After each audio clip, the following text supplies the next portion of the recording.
Hey everyone, welcome back to the channel. Today we're diving into the chaotic, fiery depths of Oblivion Remastered. And no, I don't mean just the updated grass textures or fancy water shaders. We're talking about the real heart-pounding stuff. Every single plane of Oblivion you can get sucked into through those lovely, ominous Oblivion gates scattered across Cyrodiil.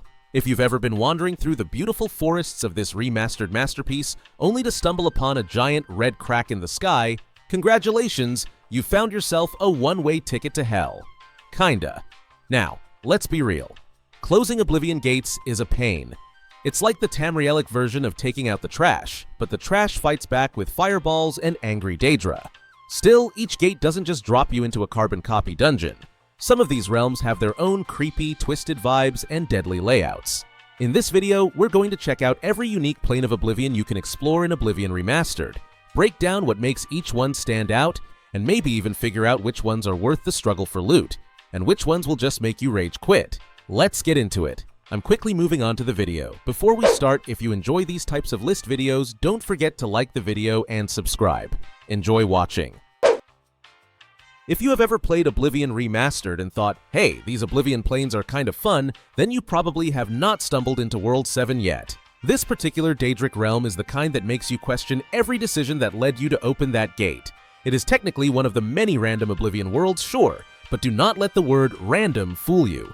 This one is anything but forgettable, in the worst possible way. You will most likely find this plane just outside the city of Anvil, and if you're unlucky enough to step into it, well, good luck. The layout is bizarrely confusing. It throws you into long, dark, twisting cave systems that are about as fun to navigate as a maze designed by someone who hates players. It is not just the length of these caves either, it is the fact that they are poorly lit, full of awkward level design choices, and seem built specifically to mess with your sense of direction. The first time you go in, you will probably spend more time backtracking than actually moving forward. Now, to be fair, yes, just like every other random Oblivion world, you do still get the usual reward at the end. You get your sigil stone, and you move on with your life. But unlike the others, finishing World 7 just leaves you feeling drained.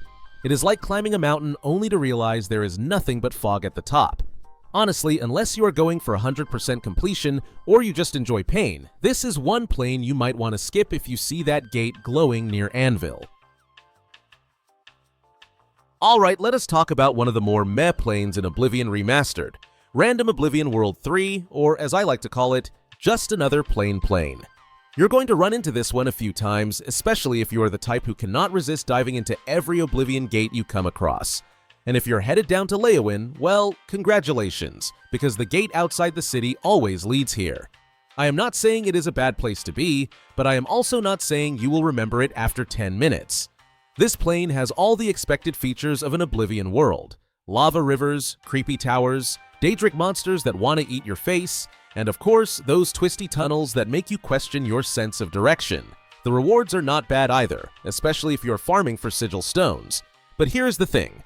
It is all very by the numbers. The layout feels familiar, the visuals are exactly what you would expect from a generic Daedric realm, and nothing really grabs your attention or makes you say, wow, I want to come back here.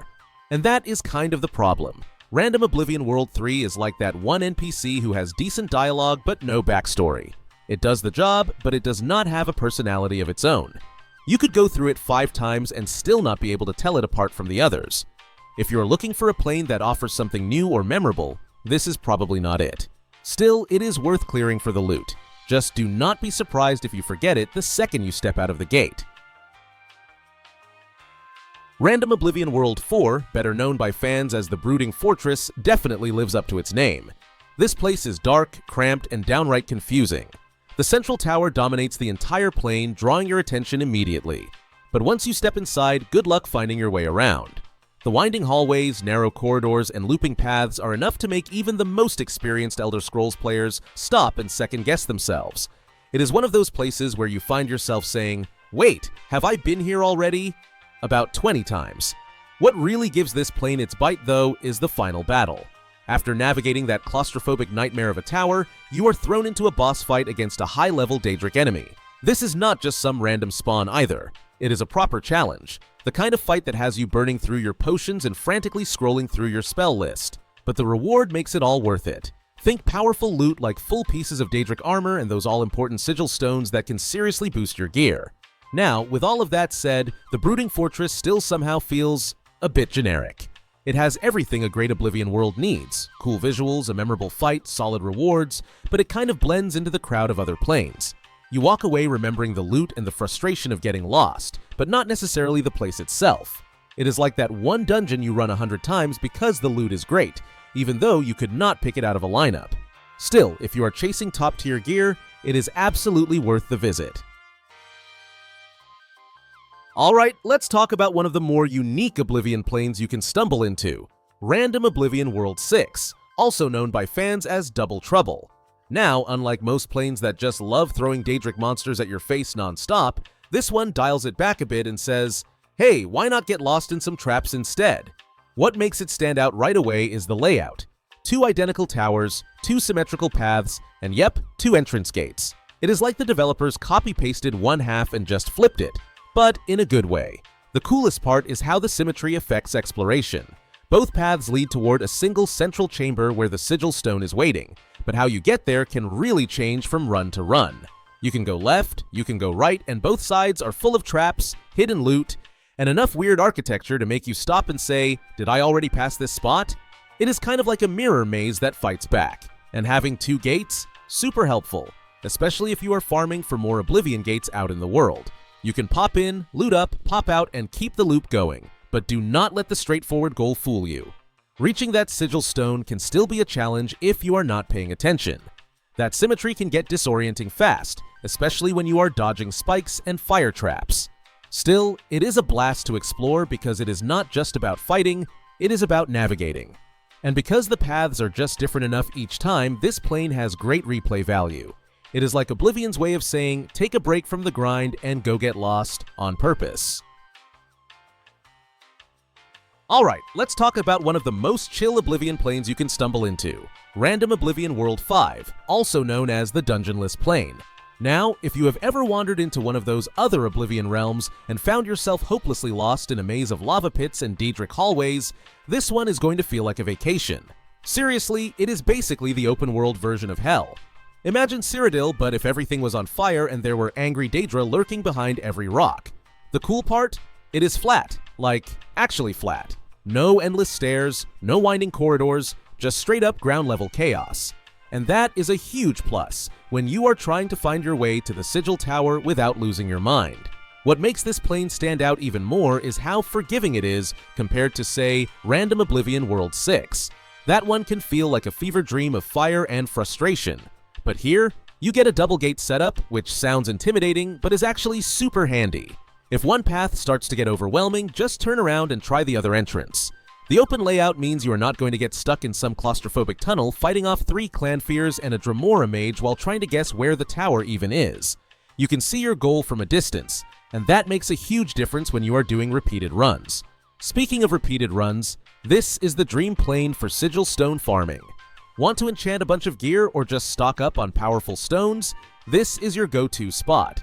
The straightforward layout cuts down on the time it takes to get to the tower, and you are not constantly checking your map or reloading saves because you took a wrong turn into a lava lake. It is fast, it is efficient, and dare I say it, kind of fun to run through. For an Oblivion plane, that is saying a lot. You ever stumble into a random Oblivion plane and think, well, this cannot possibly get worse, only to find yourself dodging tornadoes, tsunamis, and firestorms like you are in some kind of Daedric disaster movie? Welcome to what I like to call Random Oblivion World 2, or as I've nicknamed it, oh no, a reason to enter outside of morals. Because let's be real, no one enters this place with a clear conscience. You are here for loot, and not just any loot. Hatred's Heart and Hatred's Soul. 2 artifacts so powerful and exclusive, they almost make dying to a lava geyser feel worth it.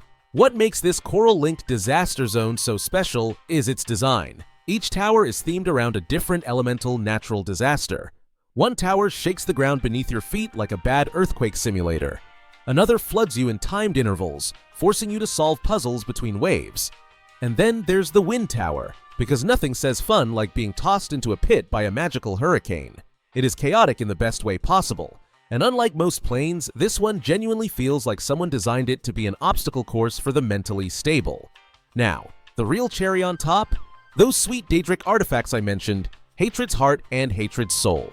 You cannot find these anywhere else. They are locked behind this beautiful nightmare of elemental chaos. Combine that with some truly clever puzzle mechanics and the always looming threat of Daedric ambushes, and you have got a plane that actually makes the grind feel meaningful.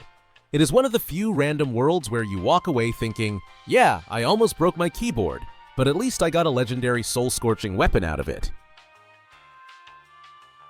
Let me tell you about one of the most underrated little gems in the world of Oblivion Remastered, Random Oblivion World 1. I know, the name sounds like something straight out of a debug menu, but do not let that fool you. This plane is actually one of the most refreshing experiences you can have while diving through the chaotic, lava-filled realms of Oblivion. Instead of dragging you through endless corridors filled with Daedra and dead ends, this one keeps things short, sweet, and surprisingly straightforward. The best part? It is perfect for when you just want to hop into a plane, grab some loot, and get out without losing your mind, or your sense of direction. Unlike those massive dungeon-like realms where it feels like you are spending more time solving a maze than fighting enemies, this world respects your time. Sure, it might not offer a lot of challenge, but not every run into Oblivion needs to be a test of endurance. Sometimes you just want to stop and smell the lava, without burning an entire hour doing it. Now, to be fair, these random Oblivion planes are not on the same level as the big quest-related ones when it comes to complexity or rewards, but that is exactly what makes them great in their own way. They are like snack-sized versions of the full experience. Even if you only go in once per layout, it is worth checking them out. You might not find the rarest artifacts, but the quick loot and stress-free design make them a great change of pace. If you are diving into Oblivion Remastered and think you can skip the Chaos Stronghold in Cheydinhal, think again. Technically, it is a side quest and not required for the main storyline, but skipping it would be like walking past a chest labeled Legendary Loot and not opening it. The quest tied to this plane is called the Wayward Knight, and you can trigger it by speaking to the Count of Cheydinhal during the main quest line. Once you accept it, you are sent through an Oblivion gate just outside the city to track down a pair of overconfident knights who decided to storm the plane on their own. What could go wrong, right? Now, here is the fun twist. Unlike most Oblivion planes where you are soloing through Daedric hellscapes, in this one, you are not alone. Farwyll and his knightly buddy are along for the ride, or what is left of it. The game actually pays close attention to your ability to keep these two alive. If you let them die, it is not just a reload and try again situation. The city's noble folk might not be too thrilled with you afterward, and you could kiss a chunk of your potential rewards goodbye. So, every fireball you throw, every Daedra you poke, you need to be thinking, is Farwyll about to get roasted? That is what makes the Chaos Stronghold so memorable. It is not just another realm with towers to climb and sigil stones to yank, it is a narrative-driven experience where your choices genuinely affect the outcome. The layout, pacing, and even the atmosphere feel handcrafted compared to the more randomized planes. It keeps you on your toes and reminds you that sometimes the side content in Oblivion Remastered can be just as gripping, if not more, than the main questline. Ah, Fury Spike. If you have played Oblivion Remastered and made it to the Allies for Bruma Quest, then you know exactly what I'm talking about. This is not just another Oblivion plane that you rush through on autopilot. No, this one actually makes you stop and think, and maybe even cry a little. You are sent here to earn Bruma's support in the battle against Mehrunes Dagon's forces, and let me tell you, the developers made sure you work for it. Fury Spike is basically a vertical nightmare. It is like the Deadlands version of a climbing gym from hell. You are constantly moving up and around these winding paths, with lava pits below and high-level Daedra around every corner. It is super easy to get turned around, and there is no hand-holding here. You have to really pay attention to where you are going, which is kind of refreshing for a game that often lets you just follow a marker and breeze through. Here, you actually feel like you're inside a twisted Daedric dungeon, and that adds a lot to the atmosphere. But the real star of the show is the Sigil Keep. When you finally get to the top and see that towering structure with its spiky alien architecture, it feels like a real accomplishment. You have survived the gauntlet, outsmarted the level design, and probably taken a few fireballs to the face along the way. Closing the gate is not just a box to check, it feels like a victory. And in a game filled with dozens of Oblivion gates, that kind of impact is rare and honestly kind of awesome. Alright, let's talk about one of the early planes you jump into in Oblivion Remastered, Bloodfeast. This place is honestly a breath of fresh air compared to some of the other Oblivion worlds, and it does a great job of setting the stage for what these realms are all about. You step through one of the first gates of Oblivion, and suddenly you're in this intense dungeon that feels both challenging and rewarding without overstaying its welcome. The way the story is woven into the environment here is pretty slick, so it doesn't feel like just another grind.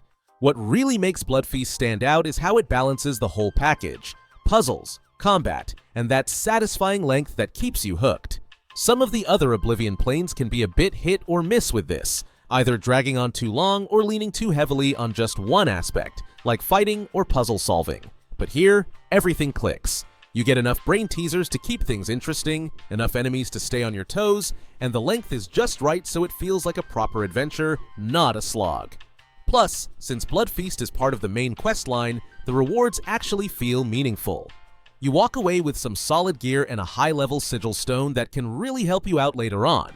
It's one of those planes that makes you excited to see what other Oblivion worlds have in store, because it nails that balance of fun, challenge, and story in a way that's hard to beat early on. If you haven't tried it yet, definitely give Blood Feast a go.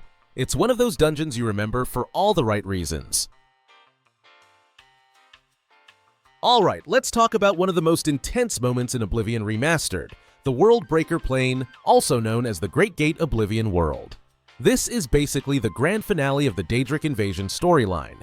Imagine you're holding the line at Bruma, fighting off what feels like an endless horde of Daedra, and suddenly, the fourth and final Great Oblivion Gate opens up. This is your last chance to jump into the fiery depths of Oblivion itself before Tamriel faces total annihilation.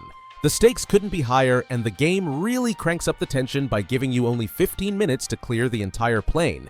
If you don't make it in time, well, let's just say the fate of the world isn't looking too bright. What really makes this plane stand out is that constant pressure pushing you forward. The clock ticking down creates this edge-of-your-seat urgency that makes every fight and every step feel crucial. Plus, the atmosphere in the World Breaker is on another level. The fiery visuals, the dark shadows, and that epic soundtrack perfectly match the chaos unfolding around you.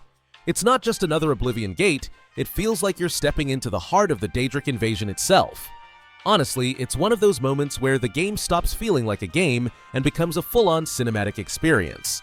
And let's not forget the rewards. These special quest Oblivion Gates aren't like the random ones you encounter throughout the game. They come with unique loot and goodies that actually make the whole challenge worth it. Instead of feeling repetitive or boring, each Great Oblivion Gate has its own flair and excitement. So, if you're hunting for something memorable and challenging in Oblivion Remastered, the World Breaker Plane is definitely where you want to be. Just don't forget to keep an eye on that timer. The video ends here. See you in another video. Don't forget to subscribe.